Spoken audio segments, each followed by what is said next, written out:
25 years old. I'm a photographer from the northeast part of the United States, Maine. Some of you may be familiar with my work, some may not be. I'm a film photographer mostly. So I'm going to be doing a podcast series under the title of my website called the Analogic. Some may be familiar with, which I'm assuming as you're listening to this right now, you must know who I am. If not, that's cool. Thank you. Welcome. So today's topic is a Goodwill RB67. Excuse for the bad audio quality. I'm currently driving from my hometown of Ellsworth to Portland. It's the largest city in the state, for those not familiar with Maine. So city around roughly about 65,000 residents. We're going to be driving down the coast today on Route 1. But so kick it off. It's a nice day, beautiful out, sunny day. Wow, that's a sick old Mercury. So the theme for this is today the Goodwill RB, as I said.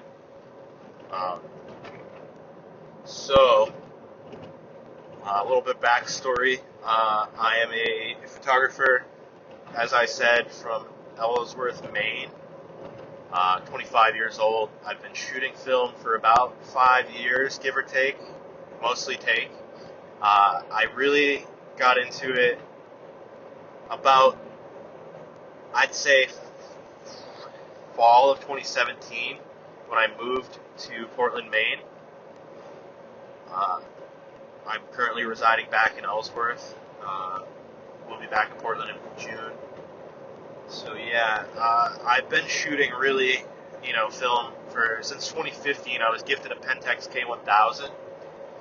Didn't really know how to use it that well, so a lot of my early stuff did not come out, as most people's probably don't. A lot of blank rolls, a lot of aggravation, and a lot of frustration,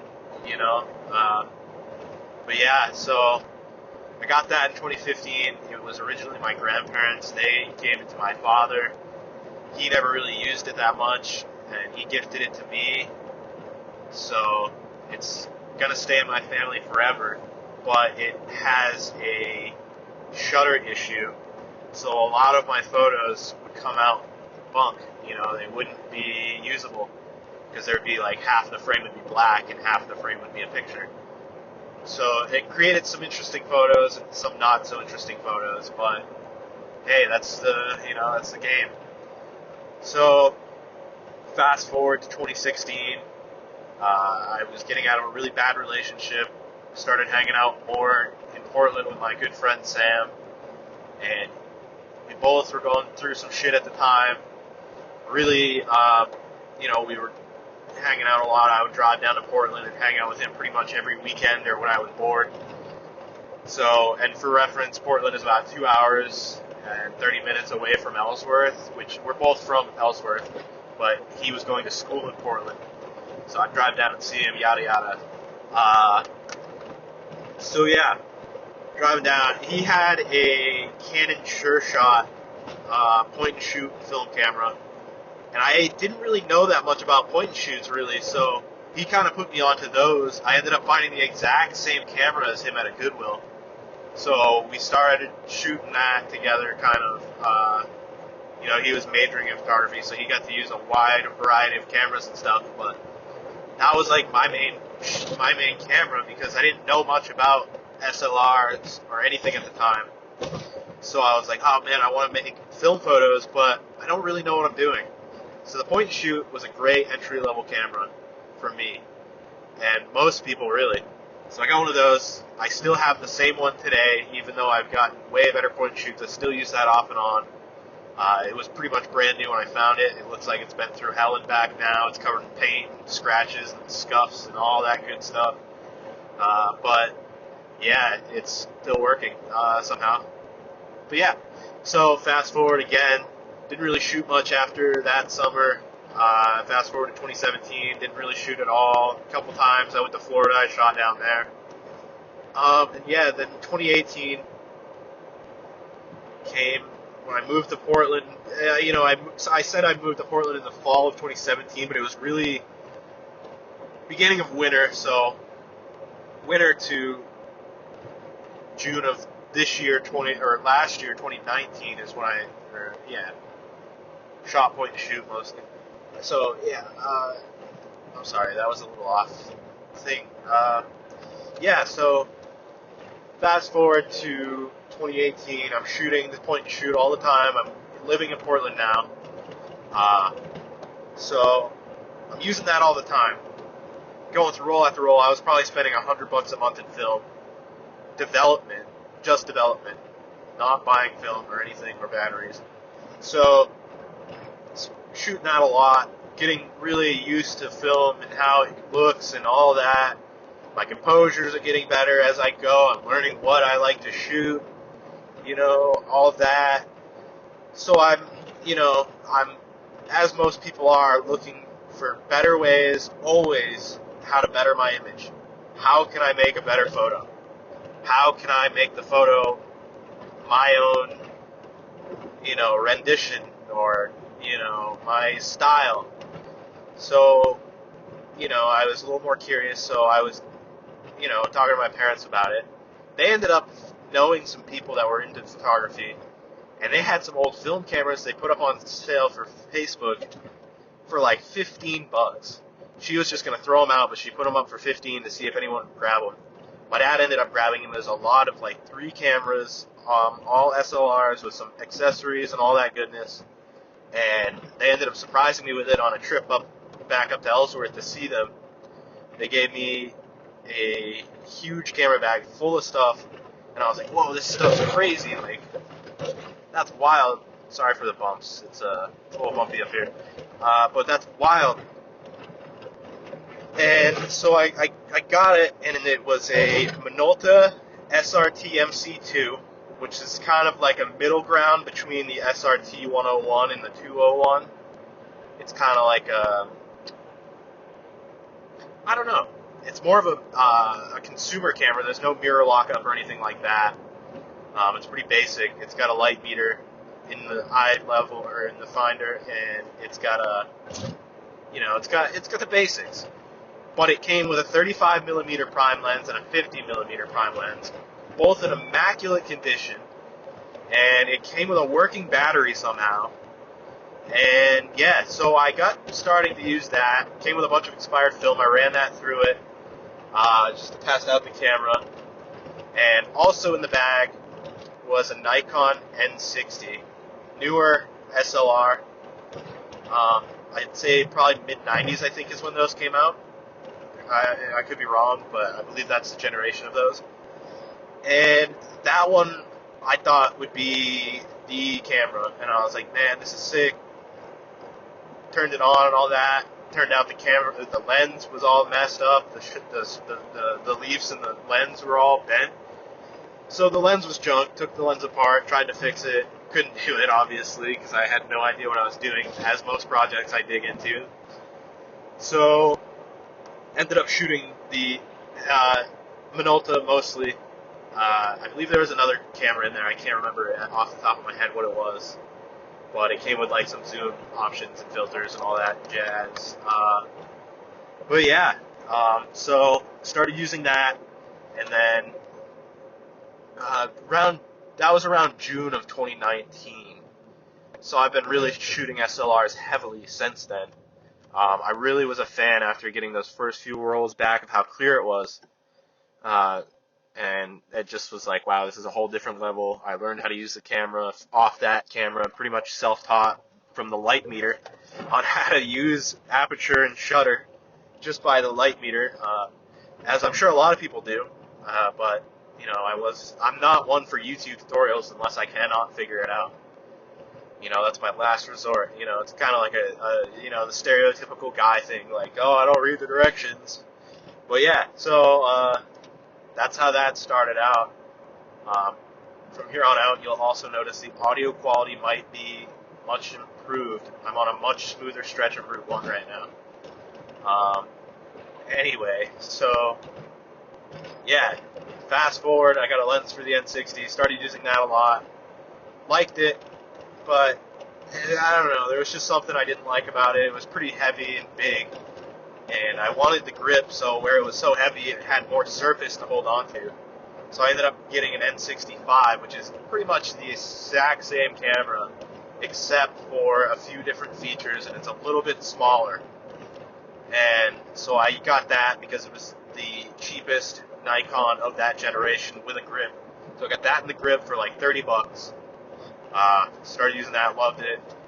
And yeah, so then I was like, man, you know, I've been talking to my friends about medium format. I've been watching a lot of YouTubers that use like medium format cameras, how they how they take photos and all of that. And I was like, man, you know, that would be sick to like get medium format. So yeah, I'm watching all these YouTubers. They've got the medium format. Shout out Willem Verbeek and Corey Wolfenberger. I probably just butchered that, but those are the two that I'm watching on there in rainy days. All three great YouTubers. Shout out. But yeah, so they kind of got me more looking towards a finer quality image as far as medium format. So I was like watching him, or Willem, and he uses, at the time in his early videos, he was using a Mamiya 645. And I was like, oh, that sounds like a good camera to use because it's 6x4, 6x4.5, and you can get more negatives to a roll of 120 with that. And I was like, okay, that sounds pretty good. You know, because going from 36 to however many your camera shoots on medium format, it's like huge. So, and the appeal of the waist level finder with the box camera style really like got me. I was like, man, that looks freaking cool. So, yeah, I got talking to Sam. He was home on Thanksgiving break. Him and his girlfriend Julia were up from New York City. He had moved to New York City a couple of years after I moved to Portland. So they were up. I was talking to Sam. We were out shooting, and I was like, man, I think I'm going to get a medium format camera. I was looking at the Mamiya 645, and he was like, nah, you don't want to do that. 645 is pretty much 35 millimeter quality. And I was like, oh, really? He's like, yeah. You know, you should really be looking into like 6x7. You know, Pentax has a good 6x7 camera. You know, there's Mamiya, I think, and a couple others, he said. And I was like, oh, okay. So I got looking. He really suggested the Pentax 6.7 because, you know, it was pretty similar to what I've been used to as far as, like, it's just a monstrosity of an SLR. And so it's pretty much the same. But, you know, I wanted that box style with the waist level, and I was like, man, that's pretty sick still. So, and then Willem had recently got an RZ67 that he was shooting with on his channel. And I was like, oh, you know what? That's probably the camera. So I got looking on eBay, realized they were dumb expensive, and I was like, wow, alright, probably not going to get one of those. Got looking at the 6.7 Pentax, and I was like, alright, that's a little more affordable. They were in like the $500 range for one in pristine condition. So then I decided, you know, I still want that box style, and I don't remember quite where I found the RB67 by Mamiya, but there was I realized somehow that was a much better option, more viable for that box style that I wanted. You know, obviously I wasn't going to go out and buy a Hasselblad or like an RZ67 where they were such ungodly money. But yeah, so I've got the itch for the RB67. They were reasonably priced. They were like $350 for a decent shape one, $500 at the high end, you know, $150 at the low end for like a junk one. So I was like, all right, cool. I'll keep my eye out. So I'm quite an avid user of eBay. You never know what you're going to find on there. And I follow 3 Goodwills on there, and they're pretty good with camera accessories. I got An Olympus Stylus Epic for like 40 bucks off there. It worked. I just had to replace the front light seal. And yeah, I had gotten a couple other cameras off there to like resell and stuff. But so I got looking one night, and the one in Seattle had two RB67 bodies. They both had waist level finders. They both had the rotating back bracket still, but they didn't come with a lens, just the front cap and no back. So I was like, oh, okay, well, let's see. They start out at $9.99, like dollars, $9.99 as a starting bid. So I bid on both. One was in really rough shape, but it worked fully. But the bellows were all cracked and bad looking, and it was kind of beat up looking. So I bid $100 on that because it was working. And then there was one that was in immaculate shape, cosmetically, and the bellows were in great shape. They looked like they were just like leather treated. But the shutter mechanism wouldn't cock, supposedly. And I was like, alright, well, here's the plan. I'll just swap parts. You know, I'll take the working one, swap over the good parts, and that'll be that. You know, so I bid $100 on the good one and $50 on the bad one. So it comes time to the end. The auction's ending. The rough one ends before the quote-unquote broken one. And so it's getting down to the end. Somebody outbid me. It was up to $100, and I was like, man, I really don't want to pay like outlandish price for this beat-up Mamiya that might have really bad light leaks in the front. So I let that one go. It sold for like $200, and I was like, wow, that's insane. But to no avail, I was like, alright, I'm going to wait for this other one and see what happens. Sure enough, there's like 30 seconds left, and it was up to $80. My max bid at this point was like $85. And I was like, you know what, I'll just like take it apart and see what I can do. So I got researching what happens like when they get stuck, and apparently there's a pin that can jump a lever in the mechanism, and that could be what happened. Or these cameras are just extremely finicky. The shutter will not fire if there's something just right that's not in the correct place. Like the rotating back could be just barely turned, or like, you know, the film back is on with the dark slide in or something. But in this case, it was just the body, nothing else. So I was like, I doubt it's that, but we'll see. So 10 seconds left. It's up to like $68. Somebody jumps at the last minute, bids $80, and then somebody bids up again, and it gets to $81. And 10 seconds left, nothing. 10 seconds left, 5 seconds left, nothing. Last second left, I was like, alright, somebody's going to bid something crazy. Nothing. I got it for $81.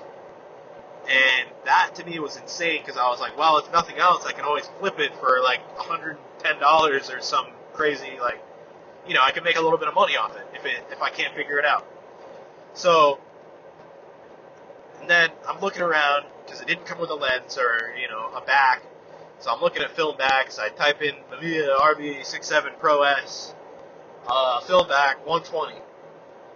And I get the results. I type in, you know, sort lowest price first. This one comes up for $14.99. It's a 6x8 back, not the 6x7, but it's a 6x8 motorized back, which roughly goes for around $140 to $150, depending on the condition. This one was in pretty much mint condition. You could tell it was old. It was kind of like color faded a little bit, but it wasn't truly like dinged up or dented or anything. So I get it. You know, I bid. You know, I think I bid my max was $50 on it.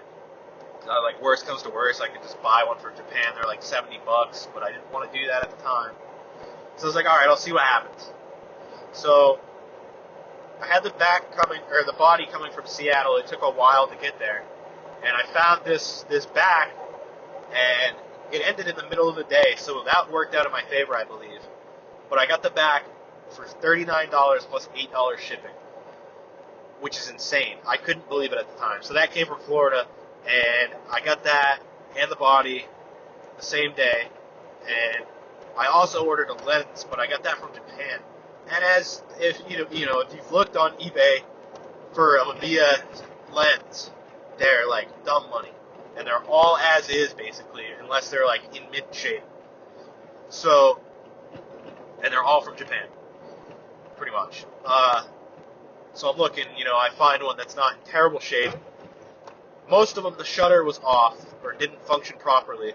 So I got it, and I looked, and the shutter was working. There was a tiny, tiny speck of fungus in the front lens. And the back lens had balsam separation, which I didn't realize until after I had paid and shipped. I got looking at the ad again, and I was like, oh man, I hope that doesn't affect anything. Well, it turns out that it really doesn't matter. Just like sometimes if you're shooting into the sun, there's lens flare, obviously. So, got it, same day. It's the fastest shipping I've ever had off anything overseas. So I paid $29.99 as is from Japan, plus $30 to get it here. So $60 for the lens. We're up to like, what, 50 something for the back, and then 81 for the body, plus like $10 shipping. So all in all, I'm like 150, 200 bucks into this camera. And I'm like, worst comes to worst, I put it on eBay. If it doesn't work, 350 bucks, make, double my money back. So I'm on there, I'm looking at it, it all comes the same day, somehow miraculously. So I get it, and I had ordered film ahead of time, so I'd have film there, ready for it. And I get it, and I open up the body. I'm looking at it, I'm like, this looks like it's in really good shape. I don't understand how it could be jammed. It doesn't look like it's ever been dropped or anything. Just the light seals in the rear rotating back were kind of messed up. And first thing I did, turn the shutter lock, because it was in the on position, as I figured it would be. Hit the button, camera fired. I was like, you gotta be kidding me. So I got a working Mamiya RB67 body for $81 plus shipping. So about $91. And I was blown away. I could not believe it. I was like, okay, this is insane. So, I get the back opened up. I put the batteries in it. That works as well. So, I go out and I shoot with it, and the lens was fine. I cleaned off the fungus. I didn't realize that you could just clean it off with like a towel. I assumed that people couldn't take fungus off the lens. That's why it was as is with fungus. But apparently you can clean it. Don't know if it'll come back, but who knows. Anyway, so yeah, we're doing that. I'm doing that. I go out and shoot with it that day. It was kind of an overcast day, super cold and windy. I froze my butt off outside. But yeah, so come home, get another 2 rolls in the mail, just because I was like, I gotta keep shooting this thing to see. So I shot 3 rolls with it.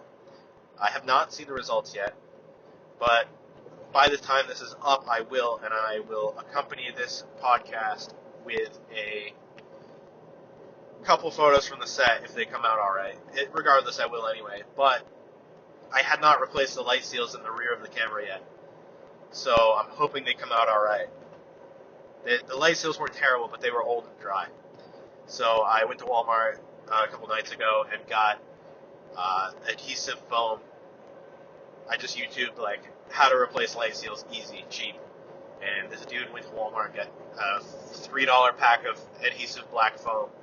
So I got that, cut it out, put it in the, I scraped out the old stuff, put it in the new stuff. They fit snug, they're great. They look like they're professionally done. Plug myself. Yeah. But yeah, so I'm on my way right now to use it. Actually, I just ordered another 5-pack of Portra 400, which is crazy that it's the cheapest film stock for medium format, really, unless you're doing black and white, because it's like one of the most expensive 35mm formats, really. But yeah, so that is the story of my dirt cheap RB67 Goodwill build. If you have any questions or you want to check out my work, my Instagram is at the Bryon Farley. That's the, but it's spelled the. No underscores, no periods, all lowercase, just the Bryon Farley. My name is spelled Bryon. I know it's crazy. It's kind of like Byron, but Bryon. And then if you'd like to check out more work or order a print, I have a website. It is www.theanalogic.com, all one word. And it's all film. That's all I shoot, really. Once in a while I practice with digital when I'm bored or broke. It's winter right now, so I need a lot of I need that dopamine stimulation. So I gotta do something to see instant gratification. So I take some photos with digital once in a while, just to play around in Lightroom and stuff. But so stay tuned.